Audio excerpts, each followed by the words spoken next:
If you told me a year ago that a single stranger could change the entire course of my life, I would have laughed. Back then, I didn't believe in miracles. I believed in numbers, spreadsheets, bank statements, late nights staring at invoices and wondering if I could make payroll by Friday, because that's what life looked like when I took over my grandfather's old-fashioned candy shop. A sweet little storefront with wooden floors and glass jars full of taffy, fudge, and brittle. He built it from nothing, passed it to my mother. And when my mom became too sick to run it, it fell to me, Gwynne Shotwell, a woman who'd once dreamed of aerospace engineering, not of dipping caramel apples at 2 a.m. to fill shelves. But dreams don't always pay the bills. And family? Family comes first. So there I was, 38, single, exhausted, and slowly watching the legacy of 2 generations slip through my fingers. The world had changed. People didn't want handmade candy anymore. They wanted Instagrammable drinks and same-day delivery. Our loyal customers were growing older. The younger ones didn't even know we existed. I had tried everything. Seasonal specials, collaborations with local cafes, even one painful attempt at TikTok, which ended with me burning a batch of marshmallows while trying to go viral. Nothing stuck. By the time winter rolled around, we were 3 months behind on rent. I had let go of all staff except one part-timer and was covering the rest myself. The shop still smelled like cinnamon and butter, still looked like nostalgia. But behind the counter, it felt like slow-motion collapse. It was a Wednesday. Snow had just started falling, soft, lazy flakes that seemed almost embarrassed to show up after such a dry season. I was mopping the front steps to keep customers safe, what few we had left, when I heard the door open behind me. I turned, expecting Mrs. Halpern, our regular, who always came in at noon for her maple clusters. But it wasn't her. It was a woman, maybe late 20s, thin, pale, her coat too big, her eyes sunken and tired in a way that made something inside me go still. She looked around nervously, like she'd stepped into the wrong place. "Hi," I said gently, setting the mop aside. She flinched slightly, then nodded. "I saw the sign in the window," she said. Her voice was barely above a whisper. My brows drew together. I didn't have a help wanted sign out front, but she pointed behind me to the dusty old chalkboard I'd written on last month as a joke. Now hiring, magic, kindness, and maybe someone to help wash dishes. I'd meant it to make people smile. She had taken it literally, and she'd walked in. I didn't know what to say. She didn't look like someone looking for work. She looked like someone trying not to fall apart in public. Still, I found myself gesturing toward the back room. "I could use help," I said carefully. "It wouldn't be much, just part-time, few hours here and there." Her eyes widened. "Really?" I nodded. "Let's talk." Her name was Melissa. She had no resume, no references. She'd been couch surfing, jobless for almost a year, and clearly battling something far bigger than unemployment. But something in me, maybe exhaustion, maybe instinct, said yes. I gave her a trial shift that day. She washed pans in silence, her hands shaking slightly. I brought her a mug of cocoa mid-afternoon, and she held it like it was a life preserver. That night, I called my mom, told her about the girl who had wandered into the shop like a ghost. And my mom, voice weak from chemo but mind still sharp, said something that stayed with me. Sometimes the people who need saving end up saving you.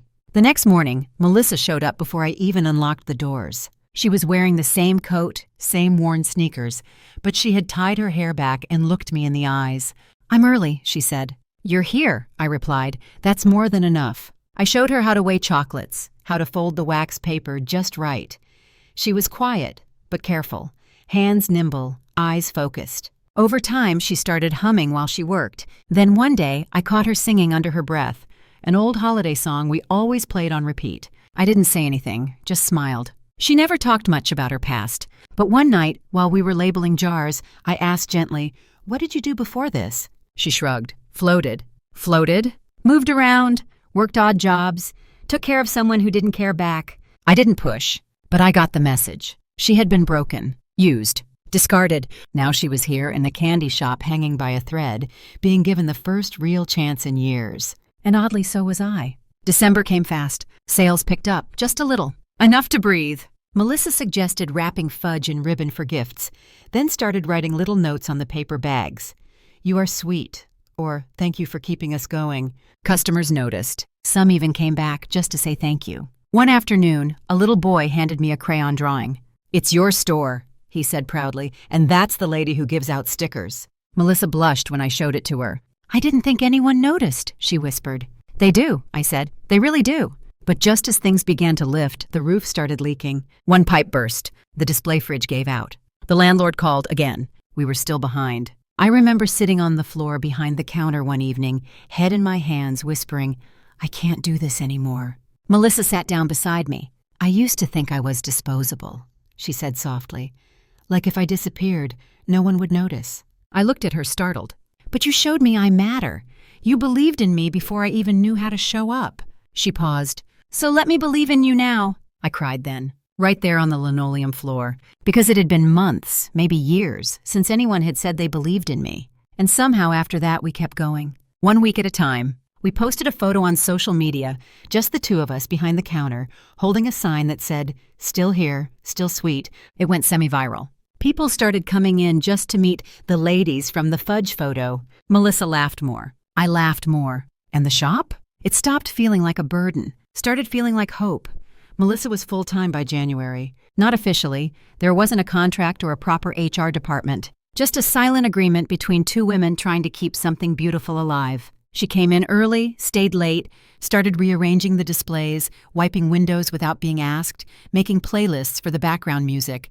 And then one Tuesday, she surprised me. I walked into the shop and nearly dropped my keys. The entire front window had been redone. A vintage typewriter sat on a crate surrounded by candy hearts. Twinkling lights looped around hand-cut paper signs that read, "We're more than sweets, we're stories." Melissa stepped out from the kitchen, wiping her hands on her apron.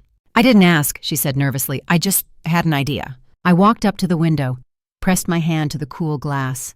"It's perfect." She exhaled like she'd been holding her breath for a week. Later that week, a woman from the local events board stopped by. "I saw your Valentine's display," she said. "Would you be interested in sponsoring the upcoming community fair?" I blinked. "We're barely affording ribbon," I said. "What would that even look like?" "Set up a table, share your story, offer samples. You don't have to pay a dime. We're featuring local businesses with heart."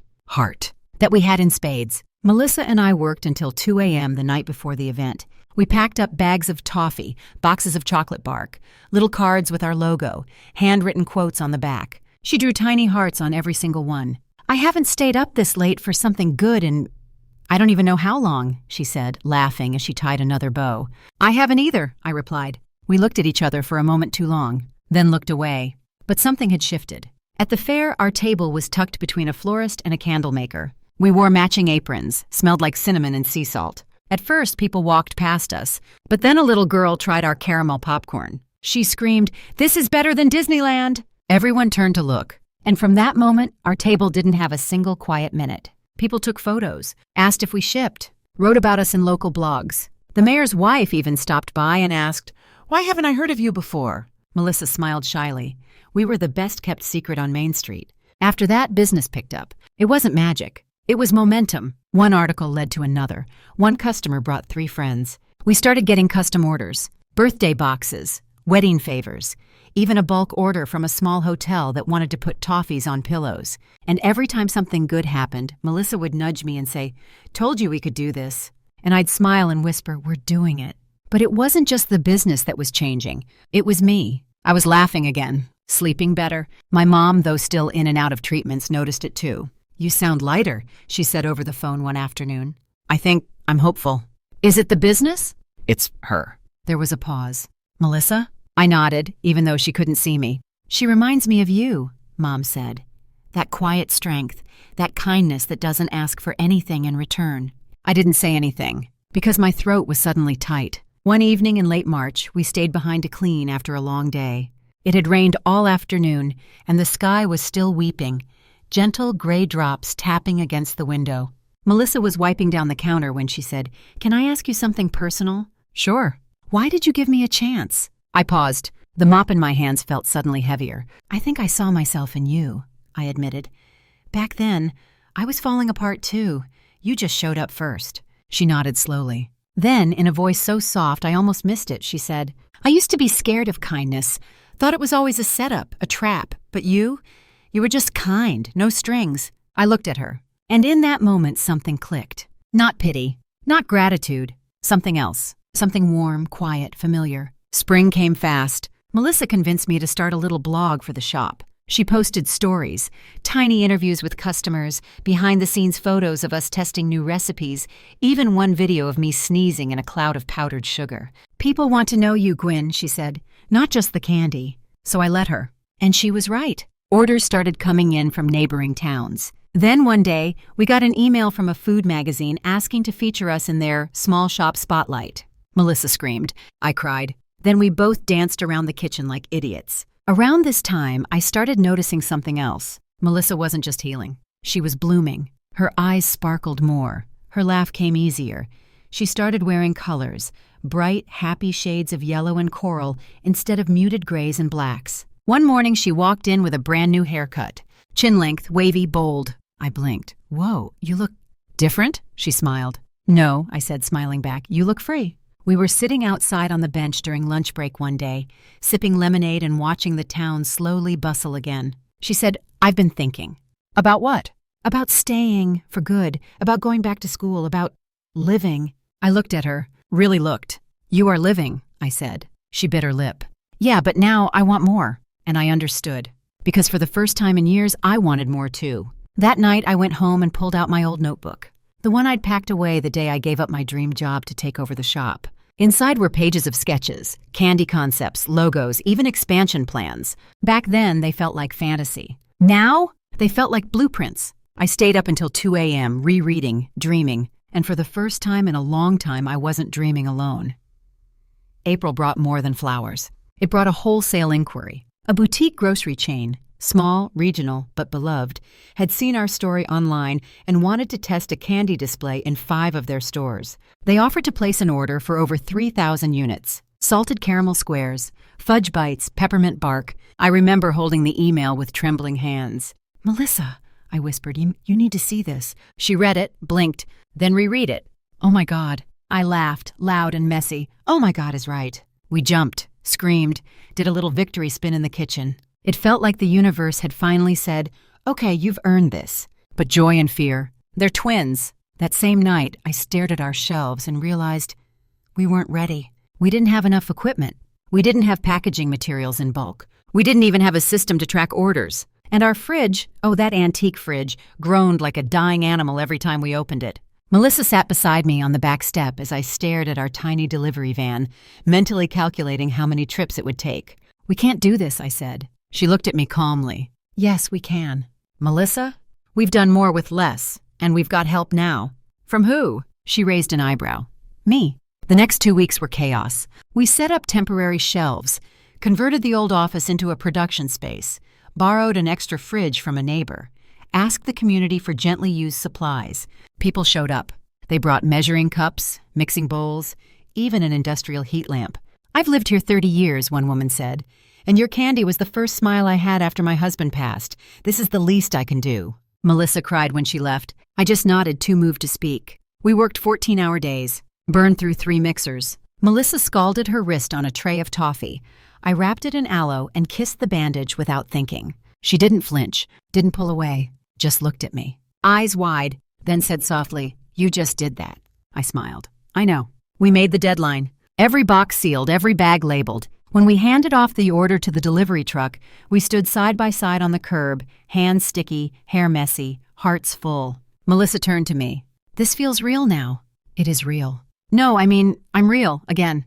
And I understood, because for years I had only been the shop, the stress, the sacrifice, the responsibility. But now I was someone again, a builder, a partner, a woman with dreams that didn't have to die. 2 days after the launch, we got a call. The display had sold out in 3 stores. The chain wanted to double their order for summer. I nearly dropped the phone. Melissa screamed again. Then we just stared at each other. The kind of stare that says, "This is happening, for real." And it was. That weekend we celebrated. Not big, just us. We closed early, ordered Thai food, and sat on the floor of the kitchen with wine in mismatched mugs. Melissa wore a sundress for the first time. I wore my hair down, something I hadn't done since the day my mom got sick. "I never asked," she said between bites. "Why didn't you leave when things got hard?" I looked at her, because if I walked away, I'd be letting my grandfather down, and my mom, and myself. She nodded. "I stayed in places that hurt me for years, but I wasn't protecting anything. Just afraid to start over." I took her hand. "You started over here." She didn't answer. She just squeezed my fingers. But nothing stays perfect. Not for long. One morning in June, I walked in to find Melissa sitting outside, silent, staring at her phone. "What's wrong?" She handed it to me. A message from someone named Logan. "You think running away makes you safe? You owe me. Don't forget that." I looked at her. Her hands were trembling. "He used to be my boyfriend," she said. "But he wasn't just cruel. He was dangerous. I left without telling anyone. He must have found my name somewhere online." My blood went cold. "Do you think he knows where you are?" She shook her head. "I don't think so, but I had to tell you." I nodded, and in that moment something primal kicked in. Protectiveness, fury. I wasn't going to let anyone hurt her. Not after everything we'd built. We called the police, filed a report, set up extra locks, even moved Melissa into the spare room in my apartment, just for safety. She protested at first. "I don't want to be a burden." "You're not," I said, "you're family." And for the first time in her life, she believed it. For a while, things felt shaky again. Melissa was quieter, checked the windows twice before locking up, but she kept working, kept showing up, and slowly her laughter came back. The sparkle, the confidence. But I watched her more closely, made sure she always had someone nearby. Because healing isn't linear. It's messy, raw, and so brave. One night she asked, "Why do you care so much?" We were folding tissue paper in the back room. I looked at her. "Because I see you." She smiled sadly. I didn't think anyone ever would. And that's when I knew. Not just that we'd saved the shop, but that we'd saved each other. By July, we weren't just stable, we were growing. The grocery chain placed standing monthly orders. We got featured in a national blog for women entrepreneurs. A podcaster called us the little shop with the biggest heart. I ordered a new display case. Melissa redesigned our packaging with little affirmations inside. Things like, "You are worthy. This is not the end of your story." Small things make a big difference. Customers loved it. We started getting letters, not emails, handwritten letters. One said, "I bought your candy on a bad day. The message inside made me cry, in the best way.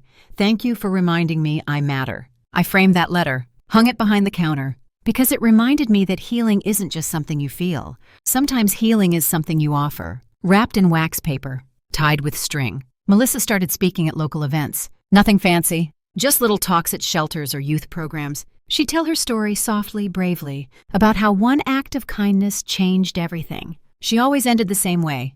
"If someone hadn't believed in me when I was at my lowest, I wouldn't be here. So if you're wondering whether it's too late, it's not." I watched her from the back of the room, tears in my eyes. Not from pity, from awe, because the woman who once whispered everything now stood tall, radiant, alive. That fall, we hosted our first community event, a Sweet Start Saturday. Free samples, live music, crafts for kids. Melissa organized every detail, down to the chalkboard signs and flower jars on each table. Over 200 people came. We ran out of caramel. Twice. A woman approached me near the end and said, "This isn't just a candy shop anymore. It's hope in a wrapper." I went home that night and cried into my pillow, not from grief, but from release. We had made it, not just financially, but spiritually, emotionally, wholly. That night, Melissa and I sat on the rooftop of my apartment with mugs of cider. She leaned her head against my shoulder. "This is the first time in my life I felt safe," she said. I looked up at the stars and whispered, "Me too." And in that moment, I knew something with total certainty. I loved her, not just as a friend, not just as a partner, but fully, deeply, in the way that happens once in a lifetime if you're lucky. It took me weeks to say it. I was scared, not of the love, but of what it might change. What if she didn't feel the same? What if saying it made everything fall apart? But silence? Silence is where regret grows. So one night while closing up, I turned to her and said, "Can I tell you something?" She smiled. "Always. I love you." Her eyes softened. She didn't flinch, didn't look away. Instead, she stepped forward, placed her hand over mine and said, "I was waiting for you to say that." We didn't rush into anything. We didn't move in together right away. But we started becoming not just coworkers, not just survivors, but something beautiful, organic, and real. The shop continued to flourish. We hired 2 new staff. One was a single mom rebuilding her life after escaping abuse. The other was a teenager who said, "This is the first place that's ever felt like I belong." We trained them gently, gave them space, celebrated their small wins, because we understood what it meant to be tender and new. On our 1-year anniversary of working together, Melissa gave me a keychain. It was shaped like a candy wrapper. On the back, engraved, it said, "You saved me, and then you showed me how to save myself." I couldn't speak, just held it close to my chest, nodding. Because I felt the same. Exactly the same. So now, when people ask me how the shop turned around, how we went from almost bankrupt to being featured on podcasts, in magazines, and neighborhood billboards, I don't say marketing. I don't say strategy. I say, a woman walked in and asked for a job, and I gave her one. But what she gave back was everything. And if you're listening to this, if you're standing at the edge of something broken, if you're barely holding on to a dream, a person, or even yourself, let me tell you this, from someone who almost gave up, there is still good waiting for you. There is still light, even in small corners. And sometimes, the thing that saves you doesn't come in a lightning bolt. It comes in the shape of a girl with tired eyes, and a sign in a window that says, now hiring, magic, kindness, and maybe someone to help wash dishes. My name is Gwynne Shotwell. And this isn't just a story about candy. It's a story about love, redemption, and the kind of hope that sticks to your soul like warm fudge on a cold day. And I wouldn't trade it for anything.